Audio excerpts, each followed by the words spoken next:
नमस्कार, बहुत स्वागत है एक बार फिर आपका आपके प्रोग्राम कहानी कुर्सी की में। मैं हूं सौरभ, हमारे साथ हर्षवर्धन त्रिपाठी जी, विजय त्रिवेदी जी, विनोद अग्निहोत्री जी और समीर चौहान साहब। एक बड़ी खबर आ रही है इस वक्त, आपको बताता हूं मैं। पिछले साल संभल में दंगा हुआ था, आपको याद होगा, और इस संभल में हुए दंगे की जांच के लिए, माफ कीजिएगा, दंगल ही था वैसे वो, एक जांच कमेटी बनी थी और इस जांच कमेटी ने अपनी रिपोर्ट मुख्यमंत्री योगी आदित्यनाथ को अब सौंप दी है। अब ये रिपोर्ट क्या कह रही है, ये बहुत महत्वपूर्ण है जानना। ये रिपोर्ट कह रही है कि संभल में हिंदू आबादी जो 45% हुआ करती थी, घटकर 20% पर आ गई। आजादी के वक्त 1947 में संभल में हिंदुओं की आबादी 45% थी, अब संभल की आबादी में मात्र हिंदुओं का हिस्सा 20% का रह गया है। दंगों और तुष्टीकरण ने संभल की डेमोग्राफी बदल दी, ये इस रिपोर्ट में कहा गया है। रिपोर्ट में यह बात भी कही गई है कि संभल में हिंदुओं को मारे जाने का पूरा प्लान बना लिया गया था और दंगे के लिए बाहर से दंगाई बुलवाए गए थे। अब ये करंट पिछले साल वाले मामले के लिए कहा जा रहा है। फिर से सुनिए रिपोर्ट क्या कह रही है। हिंदुओं के ऊपर हमले के लिए, उनको मारने के लिए दंगाई बाहर से बुलाए गए थे। हिंदू मोहल्लों में पुलिस की मौजूदगी की वजह से वहां पर रहने वाले हिंदू बच गए और वहां पर जो हिंसा हुई वो तुर्क और पठानों के बीच की आपसी रंजिश का मामला था। इन्हीं लोगों ने एक दूसरे को मारा क्योंकि गोली चली थी वहां पर और 4-5 लड़के मेरे ख्याल से उसमें मारे गए थे। तो उस वक्त भी यह बात सामने आई थी कि यह दरअसल मुसलमानों में ही दो वर्ग हैं, एक जो अपने आप को तुर्कों का वंशज मानते हैं और एक अपने आप को पठान कहते हैं, और उनके बीच में बनती नहीं है वहां पहले से, और उन्हीं के बीच में रंजिश हुई। गोली किसने, उन्हीं में से किसी ने पहले चलाई और दोनों तरफ से गोलीबारी हुई, उसमें लड़के मारे गए। ये उस वक्त जब घटना हुई थी तब भी बात कही जा रही थी। ये जांच रिपोर्ट इस बात को भी कह रही है। लेकिन जो बहुत इंपॉर्टेंट बात ये कह रही है, अब इसका स्कोप क्या था इस जांच कमेटी का, क्योंकि ये बात शुरू कर रहे हैं कि आजादी के वक्त 45% हिंदू थे, अब 20% रह गए, तो वहां इनको क्या केवल इस दंगे का नहीं और इतिहास की भी जांच करनी थी क्या? अब ये इतिहास वो बता ही रहे हैं कि जो दंगा पिछली बार हुआ उसमें भी हिंदू ही निशाने पर आने वाले थे, क्योंकि कोर्ट ने मस्जिद के सर्वे के आदेश दे दिए थे। एक राउंड का सर्वे हो चुका था और जिस दिन दंगा हुआ उस दिन दूसरे दौर का सर्वे हो रहा था। विष्णु शंकर जैन हिंदू पक्ष के वकील थे, वो वहां पर थे, कोर्ट कमिश्नर वहां पर थे, मुस्लिम पक्ष से जो मस्जिद कमेटी के करता धरता हैं, इंतजामिया कमेटी के, वो वहां पर थे। और जब बाहर आग लगनी शुरू हुई, ईंटें पत्थर चलने शुरू हुए, उस वक्त ये सारे लोग मस्जिद के अंदर थे, मौजूद थे। तब बाहर दंगा शुरू हो गया था कि ये बार बार सर्वे क्यों हो रहा है मस्जिद के अंदर। लेकिन जांच रिपोर्ट कह रही है पूरी प्लानिंग हिंदुओं के ऊपर हमला और उनको मारने की थी, और विशेषकर बाहर से लोगों को बुलाया जाना, यह एक इंपॉर्टेंट फाइंडिंग इस जांच रिपोर्ट की है। ये आप देख सकते हैं तस्वीर में, जब ये जांच रिपोर्ट मुख्यमंत्री योगी आदित्यनाथ को सौंपी गई। बताइए, हिंदुओं को मारने के लिए बाहर से दंगाई बुलाया गया कहा जा रहा है। देखिए, ये तो मतलब पहली बार नहीं हुआ है। दंगे जब भी होते हैं तो जो भी मुस्लिम बहुल इलाके हैं वहाँ जो भी हिंदू परिवार रहते हैं उनकी जान को खतरा होता है। अब मैं कश्मीर से लेकर देश के अलग अलग हिस्सों का जिक्र नहीं करता हूँ, लेकिन मैं एक दूसरी बात पर आता हूँ। भारत में जनसंख्या जहाँ जहाँ मुस्लिम आबादी बढ़ी वहाँ हिंदुओं की आबादी गायब सी हो गई। जिस मोहल्ले में ज़्यादा मुस्लिम हो गए वहाँ हिंदू धीरे धीरे बेचकर घर जाने लगे, या मजबूरी में, या कई बार बिना मजबूरी के भी उनको लगता है कि भाई हमारा तरीका वो नहीं। इतने वर्षों के बाद स्वतंत्रता के, और हम बार बार जब हिंदू मुस्लिम सौहार्द की बात करते हैं, क्या उस पर कोई काम हुआ है? क्या मुसलमान आज भी, जब जिसका अंग्रेजी में एक शब्द होता है गेटोआइजेशन, क्या उसमें इस तरह से रहता है कि हिंदू वहां रहता है तो उसको डर लगता है? और फिर उससे आगे निकल कर आता है कि क्या वहां हिंदू परिवार की जो लड़कियां होती हैं, उनके घर की जो स्थिति होती है, उस पर निशाना साधा जाता है, और तब उसको वो भी करने की जरूरत नहीं, दंगे का भी निशाना नहीं बनेगा तो भी वो अपना घर बेचकर जाता है।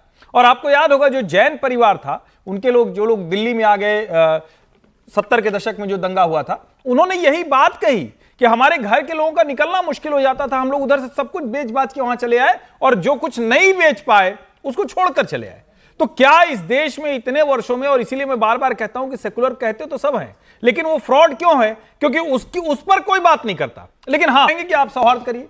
सौहार्द हो कैसे सकता है कि जहां मुस्लिम आबादी बढ़ी वहां हिंदू रह नहीं सकते? मैं तो नाम भूल रहा हूं, जो इंतजामिया कमेटी वाले थे उनका नाम आया था एफआईआर में कि इन्होंने उकसाया, इन्होंने भी उकसाया। हाँ। ऐसा कहा गया था। सर, जांच रिपोर्ट पर क्या कहना है? जांच रिपोर्ट अभी आएगी, उसमें कितना कहा गया है और क्या उसका मतलब ये है कि ये जो डिक्लाइन है वो कब से कब तक का है? 47 से 47 से अभी तक है। मतलब अभी जो दंगे हुए पिछले दिनों में कुछ ज़्यादा उससे डिक्लाइन हुआ है या लगातार डिक्लाइन हुआ है?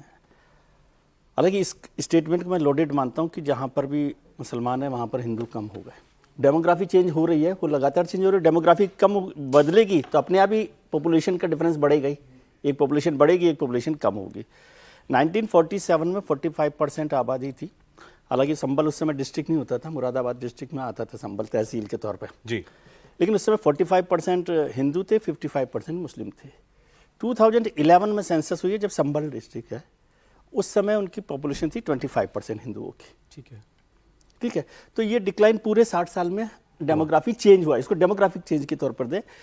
मैं तो अभी इस पर चिंतित हूँ कि अभी क्योंकि पिछले खास दिनों में काफ़ी वहाँ पर दंगा और टेंशन रहा है, तो उसमें क्या मूवमेंट हुआ है, ट्रांजिशन हुआ है, यहाँ से लोग वहाँ गए हैं, छोड़कर गए संभल नहीं हुआ से सर, हिंदू केवल आबादी। इतना, ये जो ये मामला पिछले साल हुआ, हाँ, इसके बाद पुरानी कहानियां बाहर आने लगी कि दंगों में क्या क्या होता था और क्यों लोगों ने वहां से माइग्रेट किया, हिंदू परिवारों ने माइग्रेट नहीं, मैं वो तो कह ही रहा हूँ कि डेमोग्राफी चेंज हुआ है, माइग्रेशन नहीं। मैं ये कह रहा हूँ क्योंकि पिछले वाला दंगा भी बड़ा हुआ, बहुत बड़ा जिस पर उसके बाद क्या माइग्रेशन बढ़ा है, कितना बड़ा है वो ज्यादा नहीं है कि पिछले साल के बाद की चर्चा अगर देख लें तो जो विजय जी ने बताया कि 2011 के सेंसस में 25% हिंदू रह गए, यानी 1947 के बाद 2011 तक में 25-20 हिंदू वहां से चला गया। हाँ, और वो क्या किस वजह से हुआ होगा?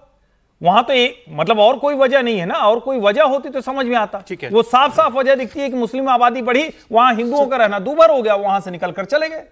क्या कह रहे हैं समीर जी? 450 पेज की रिपोर्ट सबमिट हुई है और इसमें 2-3 बातें बड़ी महत्वपूर्ण बताई गई है। एक तो ये बताया गया है कि जियाउर रहमान बर्क जो वहाँ के सांसद है, उन्होंने एक भाषण दिया वहाँ पर। उन्होंने कहा कि हम मुसलमान इस देश के नौकर नहीं, हम इस देश के मालिक हैं, तो किसी पुलिस प्रशासन से और किसी शासन से डरने की जरूरत नहीं है। हम जो चाहेंगे वो संभल में होगा। और उनके उकसावे के बाद वहाँ जिस तरीके से दंगा फसाद हुआ, और उन्होंने कहा कि संभल मुसलमानों का है, यहाँ पहला हक हमारा है, हम प्रशासन के या किसी के नौकर नहीं है, हम यहाँ के मालिक हैं। और उसके बाद जिस तरीके से वहां हुआ, और उस रिपोर्ट में 15% कहा गया कि 2025 में 15% हिंदुओं की आबादी रह गई है। तो आप बताइए 1947 में अगर जो 45% आबादी थी वो 2025 में घटकर हिंदुओं की आबादी अगर 15% रहती है तो 30% आबादी हिंदुओं की कम हो रही है। और बर्क का जो बयान है उसको बहुत सिलसिलेवार बताया कि किस तरीके से सांसद ने वहां पर इस पूरे दंगे को प्रायोजित किया, किस तरह के संगठन जो वहां के सांसद है ठीक है। कुछ और पॉइंट्स इस रिपोर्ट के सर वो आए हैं कि संभल में आज़ादी के 47 से लेकर अब तक कुल 15 बड़े दंगे हुए जिसकी वजह से हिंदुओं की आबादी घटी है। रिपोर्ट सर ये भी कह रही है विनोद सर कि संभल कई आतंकवादी संगठनों का अड्डा बन चुका है। अलकायदा, हरकतुल मुजाहिदीन जैसे आतंकवादी संगठन संभल में पैर पसार चुके हैं। अमेरिका ने एक मौलाना आसिम उर्फ सनाउल हक को आतंकवादी घोषित किया है, ये वहीं रहता है। और संभल में अवैध हथियार और नारकोटिक्स गैंग भी सक्रिय हैं। बिल्कुल भाई, टेरर एंड क्राइम का देखिए रिपोर्ट जिस कमेटी उत्तर प्रदेश सरकार ने गठित की थी जी, उत्तर प्रदेश सरकार को रिपोर्ट सौंपी गई है। अब सवाल ये है कि ये सारी जो बातें हैं जैसे अपराध और उसके आप बता रहे हैं कि आतंकवाद का बता रहे हैं, अलकायदा का अड्डा बन गया, उसका बन गया होगा। अगर रिपोर्ट करें, रिपोर्ट को झुठला नहीं रहा। लेकिन सवाल ये है कि ये जानकारी पुलिस की जानकारी में नहीं है क्या ये, या LIU जो लोकल इंटेलिजेंस यूनिट है सरकार की उसकी जानकारी में नहीं है? और अगर है तो उन्होंने कितने अलकायदा के लोगों को गिरफ्तार किया, ये प्रश्न तो उठेगा ना। क्योंकि 10-8 साल से तो सरकार मतलब जो है उन्हीं की है जिनकी मुख्यमंत्री हैं, जिनकी रिपोर्ट है ये। तो कितने अलकायदा तो अब दुनिया से गायब हो गया है। तो हालत ये हो गई, वो संभल आ गया। हाँ, दूसरे संगठन जरूर दुनिया में पनप गए हैं। लादेन के मरने के बाद तो अलकायदा की कमर ही टूट गई, फिर भी इन्होंने अलकायदा कर लिया है तो जरूर। तो एक तो ये कारण है कि भाई पुलिस क्या कर रही है और गंभीर मामला है। अगर इस रिपोर्ट कहे तो जो भी चिन्हित करिए और उनको ब्रॉड टू बुक कीजिए। नंबर 1, तो पलायन की जहाँ तक बात है, इसका दंगे भी कारण होंगे, मैं दंगों ये नहीं कह रहा कि दंगे कारण नहीं होंगे, लेकिन पलायन के दूसरे कारण भी होते हैं। मैं एक उदाहरण दूं, मेरे गांव में जो ब्राह्मण बहुल्य गांव था, आज ब्राह्मण अल्पसंख्यक हो गए वहाँ पर, और वहाँ पिछड़े और दलितों की आबादी बढ़ गई। क्यों? क्योंकि ब्राह्मणों के लड़के पढ़ लिख करके नौकरियों पर चले गए, बुजुर्ग बचे वो भी चले गए अपने बच्चों के पास, घरों में ताले लग गए या घर बिक गए। और आज तो ये कारण भी होते हैं कि चूँकि हिंदुओं में ज़्यादा पढ़ाई लिखाई है, शिक्षा ज़्यादा है, रोजगार के अवसर उनको ज़्यादा है, तो कई बार ये भी कारण होता है पलायन का कि इससे भी केवल मुस्लिम आबादी का दबाव नहीं। नहीं, दबाव होगा, दंगे भी हो सकते हैं कई बार असुरक्षा, लेकिन ये भी कारण होते हैं पलायन के। खाली यही नहीं है कि सिर्फ दबाव के कारण लोग भाग के चले गए। चलिए सर, अब आप दो एक खबरें और बड़ी उनकी बात कर लेते हैं। संघ प्रमुख मोहन भागवत का 3 दिन का व्याख्यान दिल्ली में चल रहा है। आज उसका अंतिम दिन है, तीसरा दिन है। बहुत सी बातें इस बीच उन्होंने कही हैं, अब सब तो नहीं सुनाई जा सकती, लेकिन कुछ इंपॉर्टेंट बातें रोज आपको बताते हैं। तो जो कल कहा गया वो आज डिस्कस करते हैं, फिर आज चलेगा वो दोबारा उनका कार्यक्रम। उन्होंने कहा कि हिंदुओं को किसी के उकसावे में नहीं आना चाहिए। अब इंटरेस्टिंगली हम अभी पीछे यही बात कर रहे थे, कुछ हिंदुओं को किसी के उकसावे में नहीं आना चाहिए, ये मोहन भागवत कह रहे हैं। ऐसा करने से उपद्रवी हमारी एकता को तोड़ सकते हैं, फायदा उठा सकते हैं। मोहन भागवत जी कल संघ के 3 दिवसीय कार्यक्रम में बोल रहे थे और उन्होंने कहा कि हमारे अंदर सहनशीलता की कमी देखी जा रही है, जो समाज को एकजुट करने के लिहाज से ठीक नहीं है। दुश्मन यही चाहता है कि समाज बटे। हर हालत में संविधान, नियम, कानून, इसका पालन करके चलना। कोई भड़काऊ बात हो गई, कानून हाथ में नहीं लेना। उसने हमको चिढ़ाया, उसमें हमारा अपमान किया, उसने हमारे श्रद्धा को गाली दी, इसलिए हम उसको, ये नहीं, ये है ना तो ये गुनाह है, पुलिस में जाओ। सामान्य रूप से कुछ भी प्रोवोकेशन हुआ कि तुरंत टायर जलाओ, पत्थर फेंको, ये नहीं होना चाहिए। हाथ में कानून लेके बात नहीं करनी चाहिए। इसका लाभ लेते हैं उपद्रवकारी लोग, इसका लाभ लेते हैं, हमको तोड़ने में इसका उपयोग करते हैं। अब ये सलाह हिंदू समाज के लिए ही है ना त्रिपाठी जी, कि रिएक्ट ना करें? नहीं, निश्चित तौर पर हिंदू समाज के लिए है। और देखिए, कल, परसों और कल जो भाषण है वो कई बार मुझे लगता है कि मोहन जी ने इतनी ज़्यादा सुंदर चित्र रचना कर दी है कि उस पर मेरे जैसे व्यक्ति को भी थोड़ा लग रहा है कि कैसे हो सकता है। यानी आज समाज की जो सच्चाई है, क्या उस पर एकदम से संघ बात करने को तैयार नहीं है? राम राज्य जैसी परिकल्पना उन्होंने की है अपना, उनका कल का जो बहुत बढ़िया, बहुत शानदार भाषण रहा। लेकिन जब वो कहते हैं, उन्होंने पड़ोसी पाकिस्तान तक से बात करने की बात कह दी। उन्होंने सबको कहा सब हमारे अपने। बात बहुत अच्छी है, राम राज्य ऐसा ही था। राम राज्य शब्द उन्होंने नहीं कहा, ये मैं अपना शब्द कह रहा हूं। लेकिन फिर मैं सोचता हूं कि 1925 में डॉक्टर हेडगेवार ने जब कहा था कि हम हिंदू समाज का संगठन करेंगे, एकत्रीकरण करेंगे, तो तब तो लगता था कि ये हिंदू कहना ही बड़ा उस समय मुश्किल था। तो आज यहां तक हम आए, तो हो सकता है कि जहां मोहन जी देख रहे हैं वहां हम न देख पा रहे हैं। लेकिन आज जो बड़े प्रश्न हैं उसको एक लाइन में उन्होंने कहा कि कट्टरता बढ़ रही है। लेकिन वो कट्टरता का निदान क्या है, उसका समाधान क्या है, वो हम उम्मीद करते हैं कि आज सवाल जवाब आपने दूसरा आप यहीं पर आप कह रहे हैं मोहन जी जो है उन्होंने समाज की वास्तविकता नहीं बताई। मैं ये कह रहा हूं कि वो वास्तविकता कहते हुए, लेकिन उसको छोड़कर उन्होंने बहुत बहुत सुंदर चित्र प्रस्तुत किया है। हो सकता है जहां वो बैठे हैं वहां वो सुंदर चित्र हो, लेकिन जो समाज की स्थिति है, वो रोज की जो मुश्किलें हैं, वो उसमें कल के भाषण में थोड़ा सा कम नजर आई। दूसरा एक हिस्सा भी सुन लेते हैं, फिर या ये भी कहें कि संघ से जो आदमी चाहता है, स्वयंसेवक चाहता है ना कि आप क्या कर रहे हैं, वो रोज सुन रहा है, तो इस भाषण को सुनेगा तो वो क्या कहेगा, राम राज्य आने की। तो क्या सुनना चाहता है मोहन जी? कह रहे रिएक्ट मत करो, कोई दंगा कर रहा है तो टायर मत जलाओ, पुलिस में जाओ। नहीं, ये तो ठीक बात है, इसमें दिक्कत। स्वयंसेवक सुनना क्या चाहता है कि वो कहें कि आजादी है पूरी, जो करना है करो? नहीं, स्वयंसेवक ये चाहता है कि आप ये बताएं कि कट्टरता अगर बढ़ रही है तो हिंदू तो कट्टरता नहीं बढ़ा रहा है, तो ये बोलेगा कौन? एक तरफ से आप सब कुछ कर रहे हैं, विदेशी आक्रांता आए, उनके विचार वाले हमारे अपने, वो गाजा के लिए, फिलिस्तीन के लिए, इराक के लिए, सीरिया के लिए खड़े होंगे, कौन उनसे बात करेगा? अगला हिस्सा सुन लेते हैं।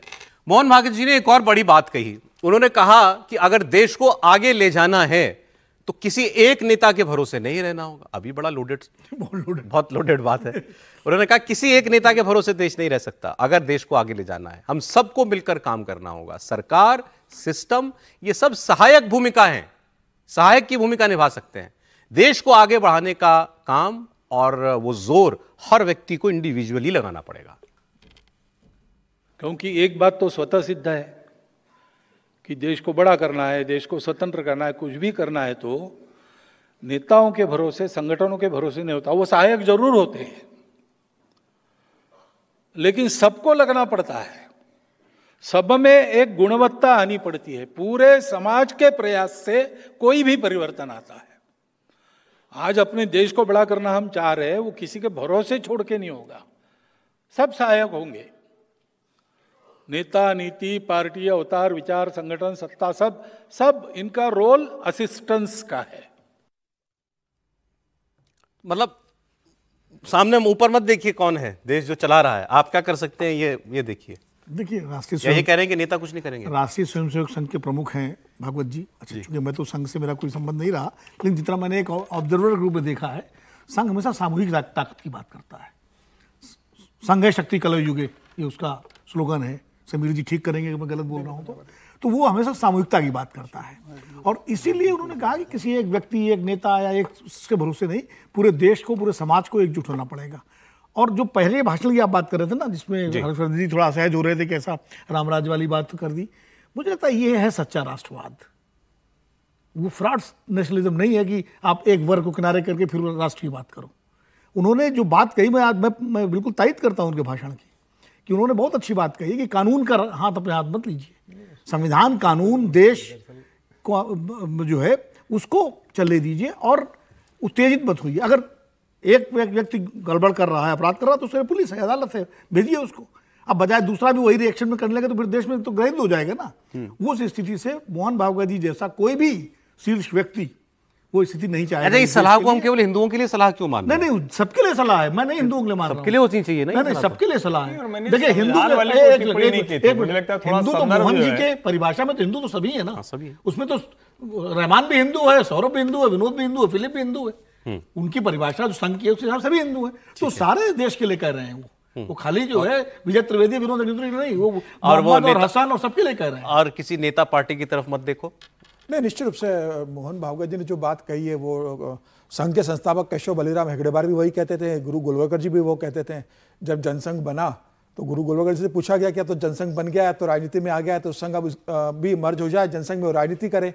तो गुरुजी ने कहा कि भाई अगर संघ को राजनीति करनी होती तो संघ बनाते नहीं। हेगड़ेवार जी ने कहा था हमें राजनीति, देश की राजनीति में नहीं पढ़ना है, हमें समाज को संगठित करना है और फिर देश के समाज को साथ में लेकर चलना है। और जो कल मोहन जी ने कहा, उनका कहना बहुत स्पष्ट है कि भाई घर में किसी एक व्यक्ति पे आप निर्भर मत रहिए कि एक व्यक्ति घर चलाएगा। सबकी भूमिका होती है। जब सब मिलकर चलेंगे तो घर आगे बढ़ता है, सब मिलकर साथ चलेंगे तो समाज आगे बढ़ेगा, और सब मिलकर अपना कॉन्ट्रीब्यूशन देंगे तो देश आगे बढ़ेगा। आप ये मत सोचिए कि कोई भी सरकार आ जाएगी तो वही आपका पूरा हेल्प करेगी और हम आराम और सोते रहेंगे। समाज में सबकी भूमिका निश्चित है। सब अपने सामर्थ्य से, अपने सीमित संसाधनों में, सब देश में और समाज में अपना योगदान देते रहे और देश को आगे बढ़ाए। सरकार अपना काम कर रही है, समाज अपना काम कर रहा है। वो वही कहेंगे जो उनको कहना है, लेकिन मैं तो वैसे ही कह रहा हूं, इमेजिन कर रहा हूं कि मोहन जी ये कहते हैं अगर कि देखिए देश को हमने एक अच्छा नेता दिया है, देश को तरक्की दे रहा है, वो आप उनके पीछे लगिए। क्षेत्र में अग्रणी है, अच्छा करे तो उसका, बुरा करे तो हमारा माल है। विजय जी का तबसरा।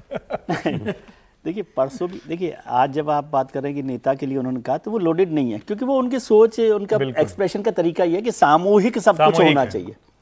परसों भी उन्होंने एक बात कही कि भाई हम तो कह देते हैं, कोई दबाव नहीं है, कोई मानेगा ठीक है, नहीं मानेगा तो ठीक है। अब सब लोगों ने इसको लिया कि भाई बीजेपी जो है उसको उन्होंने कह दिया कि भाई तुमको मानना हो मानो, अध्यक्ष बनाना हो बनाओ, नहीं बनाओ। तो ये हम अपने तरीके से सोचते हैं, वो एक जनरल तरीके से बात कर रहे हैं और ये मैसेज भी वो दे देते हैं कि जिसको जो समझना हो वो समझ जाए। अपने मतलब निकालते रहे कि दबाव है, आपको मानना है मानो, नेता एक है, एक नहीं है। और वैसे तो ये संघ की परिभाषा में ही है, विचार में ही है कि भाई एक नेता, व्यक्तिवादी जो है व्यवस्था, वो नहीं उनको पसंद। ठीक है सर, अब अंत में एक खबर में अमेरिका की आपको और बता रहा हूं। अमेरिका के मिनेसोटा में स्कूल में गोलियां चली, मिनियापोलिस में एक स्कूल में फायरिंग हुई है। हमलावर आया, बच्चे थे, छोटी क्लास के बच्चे थे, 5वीं तक के बच्चे जितना मैंने पढ़ा, और वहाँ स्कूल में चर्च है, चर्च में प्रेयर कर रहे थे। और ये जो एक और लड़का था, जो हमलावर है, ये उसी स्कूल का एक्स स्टूडेंट बताया जा रहा है। ये चर्च के बाहर खिड़की से इसने जाकर के तन तन तन तन गोलियां अंदर चला दी। छोटे छोटे बच्चे मर गए, 2 बहुत छोटे बच्चे मर गए, 12 के करीब बच्चे जो हैं वो घायल हैं। इसमें कुल 17 लोग हैं, छोटे। तो बहुत विभत्स हत्याकांड था ये। इस अटैकर ने इसके, और बाद में ये व्यक्ति खुद भी मर गया। अब इसने खुद को गोली मारी या पुलिस ने इसको गोली मार दी, ये भी क्लियर नहीं हुआ है। लेकिन इसके पास से जो सामान मिला उसमें हम कहां जुड़ते हैं, भारत। इस अटैकर की राइफल और मैगजीन पर भारत विरोधी नारे लिखे हुए थे। और क्या लिखा था? राइफल पर लिखा था न्यूक इंडिया। न्यूक इंडिया मतलब इंडिया पर न्यूक्लियर बॉम्ब मारो, इंडिया पर न्यूक्लियर अटैक करो। लिखा था किल ट्रंप, ट्रंप को मारो, इजराइल का पतन होना चाहिए, यह भी लिखा था। लिखा था 6 मिलियन नॉट इनफ। किसके लिए? 60 लाख यहूदी मारे गए थे सेकेंड वर्ल्ड वॉर के दौरान जर्मनी में, हिटलर ने मारे थे। वो ये कह रहा है ये काफी नहीं है। फिर इसने गाजा को लेकर के भी कुछ लिखा। तो इतना तो पता लग रहा है कि ये anti India, anti Israel, pro फिलिस्तीन, एंटी जू, प्रो फिलिस्तीन, तो उस एंटी अमेरिका, एंटी अमेरिका, वो उस प्रवृत्ति का आदमी था। लेकिन ये इंडिया को इतना बड़ा दुश्मन मानता है, या इंडिया के लिए इतना जहर था इसके मन में, कह रहा है न्यूक इंडिया। तो ये बात जो है वहां जो हुई, अब इस वक्त जो चल रहा है माहौल, उसमें माशाअल्लाह भी इसने एक जगह पर लिखा, एक जगह ऐसे ही कोई और शब्द जो है अरबी का वो इसमें इस्तेमाल किया हुआ था। क्या ये कन्वर्ट हो गया था? क्योंकि इसकी आइडेंटिटी अभी तक तो इसका क्रिश्चियन नेम ही सामने आया है और रॉबर्ट है जहां तक मेरा ख्याल है। क्या ये कन्वर्ट हो गया था? ये भी क्लियर नहीं है। फिर ये ऐसी बातें क्यों लिख रहा था, माशाअल्लाह शब्द का इस्तेमाल क्यों किया, ये भी अभी साफ होना बाकी है। लेकिन इससे इंडिया में लोगों के कान जरूर खड़े होते हैं। हमारे यहाँ तो फिर किसी ने ये भी लिखा कि अभी मुनीर को बुलाया था ट्रंप जी ने, और वो वहाँ कह के आया था कि हम पर आंच आ गई तो हम आधी दुनिया को न्यूक्लियर वॉर में ले डूबेंगे। उसके बाद ये आ रहा है एक आदमी जो कह रहा है कि इंडिया पर तो न्यूक्लियर बम मार देना चाहिए। ये तो सुपर रही है। क्या लगता है विजय जी? मुझे ऐसा नहीं लगता, अमेरिका के रेफरेंस में नहीं लगता कि एंटी इंडिया फीलिंग हो, लेकिन बहुत सारी जगहों पर बहुत सारे लोग हैं एंटी इंडिया फीलिंग रखते हैं, और वो सुपर रेडिकलाइज जैसे कह रहे हैं ना, उस तरह के लोग हैं। पहले मैं सोच रहा था क्योंकि ये मिनेपोलिस में हुई है तो अमेरिका में स्कूल्स में ये गोलियां चलने की नहीं, वो वैसा कांड नहीं है, तो ये बड़ा गंभीर मसला है। इस पर जो काश पटेल एफबीआई के डायरेक्टर हैं, उन्होंने कहा इसको हम होम ग्रोन टेरर, क्या मसला है, क्या जांच में उसको शामिल किया जाना चाहिए कि नहीं किया जाना चाहिए। केवल अमेरिका में नहीं, मुझे लगता है कि दुनिया भर में भी बहुत सारी जगह जहाँ पर एंटी इंडिया जो लोग हैं वो अपने अपने तरीके से। क्या ये घटना अमेरिका में हुई? गंभीर मसला, हमारे लिए भी गंभीर मसला है। आज वक्त इतना ही। बहुत शुक्रिया विजय जी, विनोद जी, समीर जी, हर्षवर्धन जी, बहुत धन्यवाद।